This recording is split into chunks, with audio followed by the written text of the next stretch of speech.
മാനന്തവാടിയിൽ കർഷകനെ കൊന്ന കാട്ടാന വീണ്ടും മണ്ണുണ്ടിയിലേക്ക് നീങ്ങുന്നു. ഇരുമ്പുപാലം ഭാഗത്തായിരുന്നു ആന നിലയുറപ്പിച്ചിരുന്നത്. അനുകൂല സാഹചര്യമുണ്ടായാൽ മയക്കുവെടി വയ്ക്കുമെന്ന് വനം വകുപ്പ് അറിയിച്ചു. വിവരങ്ങളുമായി ശ്രീജിത്ത് ചേരുന്നു. ശ്രീജിത്ത്, ഇന്ന് ദൗത്യം 4ാം ദിനമാവുകയാണ്. ഇന്ന് മയക്കുവെടി വയ്ക്കാനുള്ള എല്ലാ സാഹചര്യങ്ങളും ഒത്തുവരികയാണെങ്കിൽ മയക്കുവെടി വയ്ക്കുമെന്നാണ് വനം വകുപ്പ് അറിയിച്ചിരിക്കുന്നത്. നിലവിൽ എന്താണ് അവിടുത്തെ അവസ്ഥ? രോഹിണി, ഇന്ന് വളരെ പ്രതീക്ഷയുള്ള ഒരു 4ാം ദിനമായിരുന്നു. കാരണം ഇന്നലെ രാത്രി മണ്ണുണ്ടിയിലെ പ്രദേശങ്ങളിൽ ഈ ആനയുടെ സാന്നിധ്യം ഉണ്ടായിരുന്നു. തുടർന്നായിരുന്നു ഇത്തരത്തിൽ പടക്കം പൊട്ടിച്ച് ആനയെ വീണ്ടും കാട്ടിലേക്ക് കയറ്റിയത്. ഇന്ന് 5:30യോടെ മണ്ണുണ്ടി പ്രദേശത്ത് വീണ്ടും കാട്ടാനയുടെ സിഗ്നൽ ലഭിക്കുന്നു. അതിനുശേഷമായിരുന്നു 2 മണിക്കൂർ കഴിഞ്ഞ് വീണ്ടും 8 മണിയോടെ വീണ്ടും പുതിയൊരു സിഗ്നൽ ലഭിക്കുന്നു. അതായിരുന്നു നാം പുറകിൽ നിൽക്കുന്ന ഇരുമ്പുപാലം കോളനി. ആ പ്രദേശത്തേക്കായിരുന്നു തുടർന്ന് ഈ ആനയുടെ സാന്നിധ്യം ഉണ്ടായിരുന്നത്. പിന്നീട് ഈ കോളനിയിൽ നിന്നും 500 മീറ്റർ മാത്രം അകലെ മാറി ഒരു തുറസായ പ്രദേശമുണ്ട്. ആ തുറസായ പ്രദേശത്തായിരുന്നു ഈ കാട്ടാനയുടെ സാന്നിധ്യം. അതിനാൽ തന്നെ ആ പ്രദേശം ഇന്നലത്തെ വെച്ച് താരതമ്യം ചെയ്യുമ്പോൾ ഭൂപ്രകൃതി നോക്കുമ്പോൾ വളരെ വ്യക്തമായ ഒരു പ്രദേശമായിരുന്നു. ഇത്തരത്തിൽ ദൗത്യവുമായി ബന്ധപ്പെട്ട് വളരെ വേഗത്തിൽ ഈ വിജയം കാണാവുന്ന ഒരു പ്രദേശമായിരുന്നു. പക്ഷേ ഈ പ്രദേശത്തേക്ക് തുടർന്ന് പെട്ടെന്ന് തന്നെ വനം വകുപ്പിൻ്റെ അധികൃതർ വരുന്നു. അതോടൊപ്പം തന്നെ വനം വകുപ്പിൻ്റെ DFOമാർ, നോർത്ത് സൗത്ത് DFOമാർ വരുന്നു. അതോടൊപ്പം ഈ ആനയെ മയക്കുവെടി വയ്ക്കാനുള്ള സംഘവും അവിടത്തേക്ക് എത്തുന്നു. എന്നാൽ നിലവിലുള്ള ഏറ്റവും പുതിയ വിവരം അനുസരിച്ച് ആ പ്രദേശത്ത് നിന്നും ആന വീണ്ടും സഞ്ചരിച്ച് രാവിലെ ഏത് പ്രദേശത്തു കൂടിയാണോ വന്നത് ആ പ്രദേശത്തു കൂടി തന്നെ തിരിച്ച് മണ്ണുണ്ടിയിലേക്ക് പോകുന്നെന്നാണ് പുതിയ വിവരം. അതോടൊപ്പം തന്നെ ഈ മേഖലയിൽ ഇപ്പോൾ നിലവിൽ നിരോധനാജ്ഞ പ്രഖ്യാപിച്ചിട്ടുണ്ട്. ഇന്ന് തന്നെ പിടികൂടാൻ കഴിയുമെന്ന പ്രതീക്ഷയാണ് ഈ വനംവകുപ്പ് അധികൃതർ ഈ നിമിഷവും പറയുന്നതെങ്കിലും ഇതുമായി ബന്ധപ്പെട്ട് വലിയ വിമർശനങ്ങൾ നാട്ടുകാർ ഉന്നയിക്കുന്നുണ്ട്. ഈ പ്രദേശത്ത് നിന്നും ഇപ്പോൾ നാം ആദ്യം പറഞ്ഞ ഒരു 8 മണിയോടെ ഈ ആനയെ കണ്ട പ്രദേശത്ത് നിന്നും വളരെ അടുത്തായിരുന്നു ഈ ദൗത്യസംഘവും നിലയുറപ്പിച്ചിരുന്നത്. ഭൂമിശാസ്ത്രപരമായാലും വളരെ ഒരു തുറസായ പ്രദേശമായിരുന്നു. അതിനാൽ തന്നെ ആനയെ വെടിവെക്കുകയും കുങ്കിയാനകളെ ഉപയോഗിച്ച് ആനയെ തള്ളി ഈ ലോറിയിലേക്ക് കയറ്റാനുള്ള സൗകര്യവുമായി വളരെ കറക്റ്റായ ഒരു സ്ഥലമായിരുന്നു. പക്ഷേ ആ ദൗത്യം നിലവിൽ ബലം കാണുന്നില്ലെന്നാണ് അവസാന വിവരം. ആന മണ്ണുണ്ടിയിലേക്ക് തന്നെ നീങ്ങിക്കൊണ്ടിരിക്കുകയാണ്. അതറിയാം, ആന 3 ദിവസമായി ഏത് സ്ഥലത്താണോ ഉണ്ടായിരുന്നത് ആ പ്രദേശത്തേക്കുള്ള തിരിച്ചു പോക്കാണ് നിലവിൽ ഉണ്ടായിരിക്കുന്നത്. അതോടൊപ്പം ഈ സിഗ്നൽ ലഭിക്കുന്ന ഭാഗത്തേക്ക് വനംവകുപ്പ് സംഘം എത്തിച്ചേർന്നല്ലോ രാവിലെ തന്നെ. എന്നിട്ടാണ് സാഹചര്യം വിലയിരുത്തിയത്. ഇന്ന് അനുകൂലമാകുകയാണെങ്കിൽ മയക്കുവെടി വയ്ക്കാമെന്ന്. ആന കഴിഞ്ഞ ദിവസങ്ങളിലൊക്കെ തന്നെ ഒരു സ്ഥലത്ത് നിന്ന് മറ്റൊരു സ്ഥലത്തേക്ക് നീങ്ങുന്നതാണ് വലിയ പ്രതിസന്ധിക്ക് കാരണമാകുന്നത്. ഇന്ന് രാവിലെയും ആനയുടെ ഒരു ഈ രീതിയിൽ തന്നെയാണോ മുന്നോട്ട് പോയിക്കൊണ്ടിരിക്കുന്നത്? ആന ഇപ്പോഴും സഞ്ചരിച്ചു കൊണ്ടിരിക്കുന്ന ഒരു പ്രവണത തന്നെയാണോ കാണിക്കുന്നത്? തീർച്ചയായും രോഹിണി, ഇന്ന് രാവിലെ 6 മണിക്കായിരുന്നു ആദ്യമായി ഇത്തരത്തിൽ വനംവകുപ്പിന് സിഗ്നൽ ലഭിക്കുന്നത്. അത് മണ്ണുണ്ടി കോളനിയിൽ നിന്നായിരുന്നു. മണ്ണുണ്ടി കോളനിയിൽ നിന്നും 2 കിലോമീറ്റർ സഞ്ചരിച്ചാണ് ഈ കോളനിയിലേക്ക് എത്തുന്നത്, ഈ ഇരുമ്പുപാലം കോളനിയിലേക്ക് എത്തുന്നത്. ഈ ഇരുമ്പുപാലം കോളനിയിലായിരുന്നു 8 മണിയോടെ സിഗ്നൽ ലഭിച്ചത്. തുടർന്ന് ഈ സിഗ്നൽ ലഭിച്ച സ്ഥലത്ത് നിന്നും 500 മീറ്റർ മാത്രം മാറി ഒരു പുഴയുണ്ട്. ആ പുഴയുടെ തീരത്തായിരുന്നു ഈ ആന നിലയുറപ്പിച്ചിരുന്നത്. അത് ഭൂമിശാസ്ത്രപരമായി ആനയെ മയക്കുവെടി വയ്ക്കാൻ ഏറ്റവും അനുയോജ്യമായ സ്ഥലമായിരുന്നു. അതിനാൽ തന്നെ വളരെ പ്രതീക്ഷയോടെയായിരുന്നു വനംവകുപ്പിന്റെ അധികൃതർ ഇവിടത്തേക്ക് എത്തിയത്. വളരെ വേഗത്തിൽ വനംവകുപ്പ് അധികൃതർ എത്തുന്നു, പോലീസിന്റെ സേനാംഗങ്ങൾ എത്തുന്നു, ജനങ്ങളെ നിയന്ത്രിക്കുന്നു, നിരോധനാജ്ഞ പ്രഖ്യാപിക്കുന്നു. അതോടൊപ്പം തന്നെ DFOമാർ സ്ഥലത്തെത്തുന്നു, മയക്കുവെടി വയ്ക്കുന്ന സംഘം സ്ഥലത്തെത്തുന്നു. തുടർന്ന് ഇവർ കാട്ടിനുള്ളിലേക്ക് പോയി മയക്കുവെടിക്കുള്ള സജ്ജീകരണങ്ങൾ ഒരുക്കുകയും ചെയ്തു. പക്ഷേ ഏറ്റവും അവസാനം ലഭിക്കുന്ന വിവരം ഈ ആന വീണ്ടും സഞ്ചരിച്ചിരിക്കുന്നു എന്നാണ്. നമുക്ക് തന്നെ അറിയാം, ഇത് മോഴയാനയാണ്. മോഴയാന എന്ന് പറയുമ്പോൾ ആനകളിൽ കൊമ്പില്ലാത്ത ആനകളെയാണ് മോഴയാനയെ വിളിക്കുന്നത്. അതിന് ശൗര്യം കൂടുതലാണ്. അത്തരത്തിൽ ശൗര്യമുള്ള വേഗത്തിൽ സഞ്ചരിക്കുന്ന ആന നിലവിൽ ആ മരണം സംഭവിച്ചതിന് ശേഷം ആ ഒറ്റ രാത്രിയും പകലും കൊണ്ട് ഈ ആന സഞ്ചരിച്ചു കഴിഞ്ഞിരിക്കുന്നത് 30-ലധികം കിലോമീറ്ററാണ്. 30-ലധികം കിലോമീറ്റർ സഞ്ചരിച്ചാണ് ഈ മണ്ണുണ്ടി കോളനിയിലെ ഈ കാട്ടിനുള്ളിൽ എത്തിയിരിക്കുന്നത്. ഈ കാട്ടിനുള്ളിൽ എത്തിയ ശേഷമായിരുന്നു ഈ ആന പക്ഷേ ആ മേഖലയിൽ ആനക്കുളമുണ്ട്, അതോടൊപ്പം തന്നെ ശുദ്ധമായ വെള്ളം ലഭിക്കുന്ന സ്ഥലമാണ്, കൃത്യമായ ഭക്ഷണമുണ്ട്. അതിനാൽ തന്നെയായിരുന്നു മണ്ണുണ്ടി കോളനിയിൽ 2 ദിവസമായി ആന നിലയുറപ്പിച്ചിരിക്കുന്നത്. അത് ഈ ദൗത്യത്തിന് വളരെയധികം ബുദ്ധിമുട്ടുണ്ടാക്കിയ ഒരു സാഹചര്യമായിരുന്നു. ഈ ദൃശ്യങ്ങളിലെല്ലാം നാം മുമ്പ് കണ്ടതുപോലെ തന്നെ ആ പ്രദേശം കാട് നിറഞ്ഞതാണ്, കുറ്റിക്കാട് നിറഞ്ഞതാണ്. അതിലേക്ക് കുങ്കിയാനകളെ എത്തിക്കാനുള്ള ബുദ്ധിമുട്ടുണ്ട്, വാഹനം എത്തിക്കാനുള്ള ബുദ്ധിമുട്ടുണ്ട്. പക്ഷേ അതിൽ നിന്നെല്ലാം മാറി ഇന്ന് പുലർച്ചെ ഏറ്റവും അനുയോജ്യമായ സ്ഥലത്ത് ഈ ആന എത്തി. പക്ഷേ ദൗത്യം നിലവിൽ വിജയിക്കുമോ എന്നുള്ള സംശയത്തിലാണ് വനംവകുപ്പ് അധികൃതരുമുള്ളത്. അവർ എന്തായാലും കാത്തിരിക്കുകയാണ്. ഇന്ന് തന്നെ ഈ ആനയെ മയക്ക് വെടിവെച്ച് പിടികൂടാമെന്ന ഒരു പ്രതീക്ഷ അവർ കൈവിടുന്നില്ല. രോഹിണി. ശ്രീജിത്ത്, ഇപ്പോൾ നിലവിൽ വനം വകുപ്പ് ഉദ്യോഗസ്ഥരും RRT സംഘവും അതോടൊപ്പം പ്രദേശവാസികളും ഒക്കെ അവിടെ തടിച്ചുകൂടിയിട്ടുണ്ടോ? ഇന്ന് തന്നെ ആനയെ പിടികൂടാൻ കഴിയുമെന്നുള്ള ഒരു പ്രതീക്ഷയിൽ തന്നെയാണോ ഈ പ്രദേശവാസികൾ? കാരണം ഓരോ ദിവസവും വൈകുന്നേരം ഈ ദൗത്യം അവസാനിപ്പിക്കുമ്പോൾ വലിയ രീതിയിലുള്ള ആശങ്കയാണ് അവർക്കിടയിൽ ഉണ്ടാകുന്നത്. കാരണം രാത്രി ആന സഞ്ചരിച്ച് ജനവാസ മേഖലയിലേക്ക് വരുമോ, തങ്ങളെ ആക്രമിക്കുമോ എന്നൊക്കെയുള്ള ഭയം അവരെ വല്ലാതെ അലട്ടുന്നുണ്ട്. അതുകൊണ്ട് ഇന്ന് ദൗത്യം പൂർത്തിയാക്കാനാകുമെന്നുള്ള ഒരു ശുഭപ്രതീക്ഷയിൽ തന്നെയാണോ അവിടുത്തെ നാട്ടുകാരും പ്രദേശവാസികളും ഒക്കെ?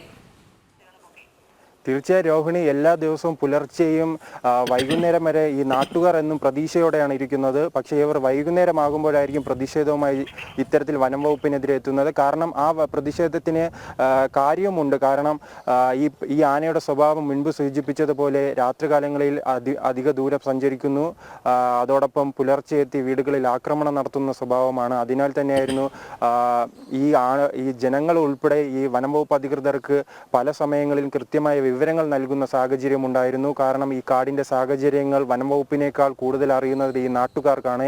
ഈ ആനയെ ട്രാക്ക് ചെയ്തെന്ന് വിവരം ലഭിച്ചതിന് പിന്നാലെ ജനങ്ങളെത്തി വനം വകുപ്പ് അധികൃതർക്ക് ഈ കാടിന്റെ സാഹചര്യം പറയുന്നു. എവിടെയെല്ലാം ഇത്തരത്തിലുള്ള മുളങ്കാടുകളുണ്ട്, വെള്ളം ലഭിക്കുന്ന പ്രദേശമുണ്ട്, ആനയ്ക്ക് ഭക്ഷണം കിട്ടുന്ന പ്രദേശമുണ്ട്, ആന എവിടെ നിൽക്കാനാണ് സാധ്യത, തുടർന്ന് എല്ലാ വിവരങ്ങളും വനം വകുപ്പ് അധികൃതർക്കും വനപാലകർക്കും ദൗത്യസംഘത്തിന് ഈ നാട്ടുകാർ നൽകുന്നത് നാം 3 ദിവസമായി തുടർച്ചയായി കാണുന്നതാണ്. പക്ഷേ ഈ അവസാന ഘട്ടം എത്തുമ്പോഴായിരിക്കും, ഈ വൈകുന്നേരത്തോടെയായിരിക്കും ഇത്തരത്തിൽ ദൗത്യം പരാജയപ്പെടുന്നതായി ഈ ജനങ്ങളെ അറിയിക്കുന്ന സമയത്തായിരിക്കും ജനങ്ങൾ തുടർച്ചയായി ആദ്യ ദിവസവും 2ാം ദിവസവും 3ാം ദിവസവും ഇത്തരത്തിൽ പ്രതിഷേധമുണ്ടാക്കിയത്.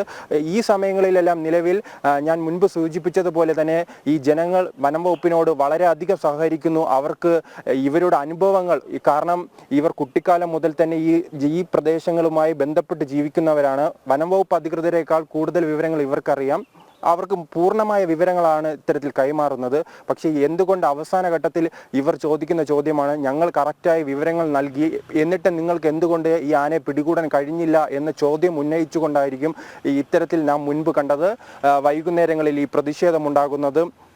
അതോടൊപ്പം തന്നെ ഇവർ ചോദിക്കുന്നത് ഈ ആനയുടെ സ്വഭാവം രാത്രികാലങ്ങളിൽ ഇറങ്ങി ആക്രമണം നടത്തുന്നതാണ്, എങ്ങനെ ഇവർ വിശ്വസിച്ച് വീടിനുള്ളിൽ കിടന്നുറങ്ങുമെന്ന ചോദ്യവും പലതവണ ഇവർ ചോദിക്കുന്നുണ്ട്.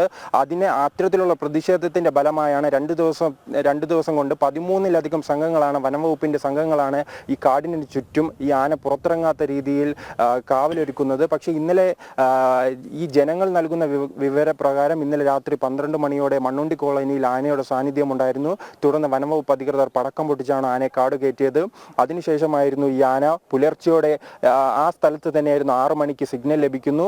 അവിടെ നിന്ന് സഞ്ചരിച്ചാണ് നിലവിൽ 2 കിലോമീറ്റർ അകലെയായ ഇരുമ്പുപാലം കോളനിയിലെത്തിയത്. ഇരുമ്പുപാലം കോളനി അനുയോജ്യമായ സ്ഥലമാണ്. പക്ഷേ ആന വീണ്ടും അവിടെ സഞ്ചരിക്കുകയാണ്. രോഹിണി.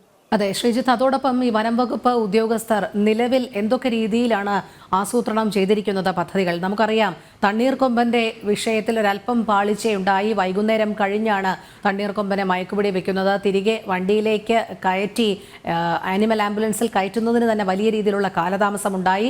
തുടർന്നും ഡോസുകൾ ഏൽക്കേണ്ടി വന്നു തണ്ണീർക്കൊമ്പൻ. അതിൻ്റെ ഫലമായിയാണ് മരണം സംഭവിച്ചത്. മറ്റു പല കാര്യങ്ങൾ കൂടി അവർ പറയുന്നുണ്ട് പോസ്റ്റ്മോർട്ടം റിപ്പോർട്ടിൽ. എന്തായാലും ഈ ബേലൂർ മഖ്ന വിഷയത്തിൽ അത്തരം പാളിച്ചകളൊന്നും തന്നെ ഉണ്ടാകാതെ നോക്കേണ്ടത് നിലവിൽ വനം വകുപ്പിനെ സംബന്ധിച്ചിടത്തോളം ഒരു വലിയ വെല്ലുവിളി തന്നെയാണ്. അതുകൊണ്ട് അവർ കൃത്യമായ ആസൂത്രണത്തിന്റെ അടിസ്ഥാനത്തിൽ തന്നെയാണോ മുന്നോട്ട് നീങ്ങുന്നത്? ഇനി അഥവാ ആനയെ മയക്കുവെടി വെച്ചാൽ പോലും ഇത് സഞ്ചരിക്കാനുള്ള ഒരു ഏകദേശ ദൂരം, അതോടൊപ്പം ഇത് നിലയുറപ്പിച്ചു കഴിഞ്ഞാൽ ഇതിനെ എങ്ങനെ ആനിമൽ ആംബുലൻസിലേക്ക് കയറ്റും, ഇങ്ങനെയൊക്കെയുള്ള ക്രമീകരണങ്ങൾ എത്രത്തോളം സജ്ജമാക്കിയാണ് നിലനിർത്തിയിരിക്കുന്നത് അവിടെ? രോഹിണി, ഇന്നലെ നാം വനംവകുപ്പ് അധികൃതരോട് ഈ ചോദ്യം ചോദിച്ചിരുന്നു. എങ്ങനെയാണ് നിങ്ങളുടെ എന്തുകൊണ്ട് മണ്ണുണ്ടിയിലെ കോളനിയിലെത്തിയിരുന്നു? ആ സമയം ഇവർക്ക് ആനയെ വെടിവെക്കാനുള്ള സാഹചര്യം ഉണ്ടായിരുന്നു. അത് രാവിലെ ആയിരുന്നു. പക്ഷേ അവർ അതിനുള്ള മറുപടി പറയുന്നത് ഇത് ജനവാസ മേഖലയാണ്, ഈ ആനയെ മയക്ക് വെടിവെക്കുമ്പോൾ ഈ ആന തിരിഞ്ഞോടുന്ന പതിവുണ്ട്. അതോടൊപ്പം തന്നെ മറ്റൊരു കാര്യം, ഈ ആനയുടെ സ്വഭാവം ഇന്നലെ തന്നെ സൂചിപ്പിച്ചിരുന്നു. ഇപ്പോൾ ഈ വയനാട്ടിലെല്ലാം ആന വരുമ്പോൾ പടക്കം പൊട്ടിച്ചാണ് ഇത്തരത്തിൽ ആനയെ ഓടിക്കുന്നത്. പക്ഷേ ഈ ആനയെ പടക്കമറിയുക ആരാണോ ആ പ്രദേശത്തേക്കാണ് ആന തിരിച്ചോടിയെത്തുന്നത്. അത്തരത്തിലുള്ള വലിയ ഒരു പ്രത്യേക സ്വഭാവമുള്ള ഈ ആനയാണ്. അതുകൊണ്ടാണ് ഈ ദൗത്യ സംഘത്തിന് തന്നെ പലതവണ ഈ ആനയുടെ മുന്നിൽ പോകാൻ തന്നെ ഭയപ്പെടുന്ന സാഹചര്യം ഉണ്ടായിരുന്നു. അത് ഇന്നലെ ഉത്തരമേഖല CCF KS ദീപ തന്നെ തുറന്നു സമ്മതിച്ചു. അവരുടെ ജീവനും ഈ ഉദ്യോഗസ്ഥരുടെ ജീവനെല്ലാം നോക്കിയായിരിക്കും ഈ ദൗത്യവുമായി മുന്നോട്ട് പോകുക എന്ന് അവർ ഇന്നലെ തന്നെ വ്യക്തമാക്കി. എന്തായാലും വനം വകുപ്പിന് ഇന്ന് വനപാലകർക്കും ദൗത്യസംഘത്തിനും ഇന്ന് അനുയോജ്യമായ ഒരു സാഹചര്യമാണ് ഇന്ന് രാവിലെയോടെ ഒത്തുവന്നത്. പക്ഷേ നിലവിൽ ആ സാഹചര്യം വിട്ടൊഴിയുന്ന ഒരു സമയമാണ് നിലവിൽ കണ്ടുകൊണ്ടിരിക്കുന്നത്. ഈ ആന നിലവിൽ 8 മണിയോടെ നിലയുറപ്പിച്ച സ്ഥലത്തായിരുന്നെങ്കിൽ ആ സ്ഥലത്തേക്ക് പിന്നെ ഈ ലോറി ഉൾപ്പെടെ എത്തിച്ച് വേഗത്തിൽ ആനയെ മുത്തങ്ങയിലേക്ക് കൊണ്ടുപോകാനുള്ള സൗകര്യമുണ്ടായിരുന്നു. പക്ഷേ വീണ്ടും പുതിയ വിവരം അനുസരിച്ചെങ്കിൽ ഈ കോളനിയിലേക്ക് സഞ്ചരിച്ചാൽ അറിയാം ഭൂപ്രകൃതി, എന്തായാലും അവിടെ വെച്ച് ഈ ആനയെ ഇത്തരത്തിൽ മയക്ക് വെടിവെക്കാൻ കഴിയില്ല. അതോടൊപ്പം തന്നെ ഇന്നലെ നാം വേറൊരു കാര്യം വനംവകുപ്പ് അധികൃതരോട് ചോദിച്ചപ്പോൾ അവർ പറഞ്ഞത് മുൻപെല്ലാം ഈ ദൗത്യവുമായി ബന്ധപ്പെട്ട് ഉച്ചയോട് അടുത്ത സമയങ്ങളിൽ വെടിവെക്കാറില്ല, കാരണം നിർജ്ജലീകരണം ഈ ആനയുടെ ശരീരത്തിൽ ഉണ്ടാകും. പക്ഷേ ഇന്നലെ വനംവകുപ്പ് അധികൃതർ പറഞ്ഞത് എന്തായാലും അത്തരത്തിലുള്ള കാര്യങ്ങളൊന്നും നിലവിൽ നോക്കുന്നില്ല. കാരണം ഈ ആന വയനാട്ടിൻ്റെ ഈ ഉൾക്കാടുകളിൽ നിലയുറപ്പിച്ചിരിക്കുന്നത് ഈ പ്രദേശത്തെ ഓരോ മനുഷ്യൻ്റെ ജീവനും വലിയ പ്രശ്നമാണ് ഉണ്ടാക്കുന്നത്. ഇതിൻ്റെ പെരുമാറ്റം എങ്ങനെയാണെന്ന് അറിയില്ല. പെട്ടെന്ന് നാട്ടിലേക്ക് ഓടിയെടുക്കുകയും പെട്ടെന്ന് ഒരു മനുഷ്യജീവൻ എടുക്കുന്ന പ്രകൃതമായതുകൊണ്ട് ഈ ആനയെ എങ്ങനെയായാലും ഉച്ചയെന്നില്ല വൈകുന്നേരം എന്നില്ല വ്യത്യാസമില്ലാതെ ഏത് സമയവും അനുയോജ്യമായ സമയമുണ്ടെങ്കിൽ അത്തരമൊരു സാഹചര്യം ഒത്തുവന്നാൽ എന്തായാലും സമയം നോക്കാതെ വെടിവെക്കുമെന്നാണ് വനംവകുപ്പിൻ്റെ അധികൃതർ വ്യക്തമാക്കുന്നത്. മാനന്തവാടിയിൽ കർഷകനെ കൊന്ന കാട്ടാന വീണ്ടും മണ്ണുണ്ടിയിലേക്ക് നീങ്ങുന്നു. ഇരുമ്പുപാലം ഭാഗത്തായിരുന്നു ആന നിലയുറപ്പിച്ചിരുന്നത്. അനുകൂല സാഹചര്യമുണ്ടായാൽ മയക്കുവെടി വയ്ക്കും എന്നാണ് വനം വകുപ്പ് അറിയിച്ചിരിക്കുന്നത്. ആന അപകടകാരിയായതുകൊണ്ട് തന്നെ ഏറെ ശ്രദ്ധ ചെലുത്തി ചെയ്യേണ്ടുന്ന ഒരു പ്രക്രിയ കൂടിയാണ്. കാരണം ആനയെ വിരട്ടി ഓടിക്കാൻ ശ്രമിക്കുമ്പോഴൊക്കെ അത് തിരിച്ച് ആക്രമണകാരിയായി പാഞ്ഞെടുക്കുന്ന ഒരു സാഹചര്യമുണ്ട്. അതുകൊണ്ട് തന്നെ മയക്കുവെടി വെച്ചു കഴിഞ്ഞാൽ ഇതിൻ്റെ പ്രതികരണം ഏതു രീതിയിലായിരിക്കും എന്നുള്ള കാര്യത്തിൽ വനം വകുപ്പിന് ഒരല്പം ആശങ്കയുണ്ട്. ഇത് ജനവാസ മേഖലയിലേക്ക് ഓടിയെടുക്കുകയാണെങ്കിൽ വീടുകൾക്കും ജനങ്ങൾക്കുമൊക്കെ വലിയ രീതിയിലുള്ള നാശനഷ്ടം ഉണ്ടാകാനുള്ള സാധ്യത കാണുന്നു. അതല്ല ഉൾക്കാട്ടിലേക്ക് ഇത് പോവുകയാണെങ്കിൽ ഇതിനെ തിരികെ പിടികൂടി പരിചരണത്തിനായുള്ള സൗകര്യത്തിനുള്ള അഭാവവും ഉണ്ടാകും. അതുകൊണ്ട് ഏറെ വെല്ലുവിളി സൃഷ്ടിച്ചുകൊണ്ട് ബേലൂർ മഖ്ന ദൗത്യം 4ാം നാൾ തുടരുകയാണ്.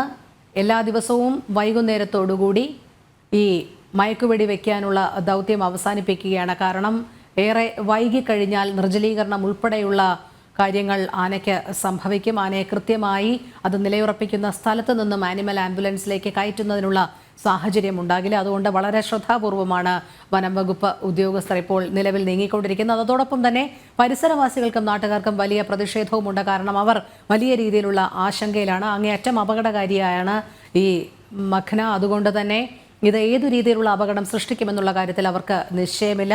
കർഷകൻ ഒരാളുടെ ജീവൻ നഷ്ടമായിരിക്കുകയാണ്. തുടർന്നും ജീവനുകൾ നഷ്ടപ്പെടുമോ എന്നുള്ള ഒരു ആശങ്കയുണ്ട്. കാരണം വൈകുന്നേരത്തോടുകൂടി ദൗത്യ സംഘം തങ്ങളുടെ ദൗത്യം മതിയാക്കി പോകുമ്പോൾ നാട്ടുകാരുടെ ആശങ്ക എന്ന് പറയുന്നത് ഇത് വീണ്ടും രാത്രികാലങ്ങളിൽ സഞ്ചരിച്ച് ജനവാസ മേഖലയിലേക്ക് എത്തുമോ, തങ്ങളുടെ ജീവനും സ്വത്തിനും ഭീഷണി സൃഷ്ടിക്കുമോ എന്നുള്ള ആശങ്കയാണ്. വലിയ രീതിയിലുള്ള ആശങ്കയാണ് ഇപ്പോൾ നിലവിൽ പ്രദേശവാസികൾക്ക് ഉള്ളത്. ശ്രീജിത്താണ് വിവരങ്ങൾ നൽകിക്കൊണ്ടിരുന്നത്.